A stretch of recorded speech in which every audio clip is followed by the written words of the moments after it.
ఓం శ్రీకృష్ణ పరబ్రహ్మణే నమః. శ్రీమద్భగవద్గీత 3వ అధ్యాయము కర్మయోగము 38వ శ్లోకము. ఓం ధూమేనావ్రియతే వహ్నిః యథాదర్శో మలేన చ యథోల్బేనావృతో గర్భః తథా తేనేదమావృతం.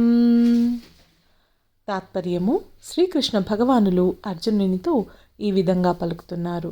అర్జున, పొగ అగ్నిని కప్పివేసినట్లు, అలానే దుమ్ము అన్నది అద్దాన్ని కప్పివేసినట్లు, అలాగే గర్భము పిండాన్ని కప్పివేసినట్లు మానవుడి యొక్క కామం అంటే కోరికలు, వాంఛలు జ్ఞానాన్ని కప్పివేస్తుంది అని ఈ యొక్క శ్లోకం భావము. సర్వం శ్రీకృష్ణ పరబ్రహ్మ పాదార్పణమస్తు. హరి ఓం తత్సత్.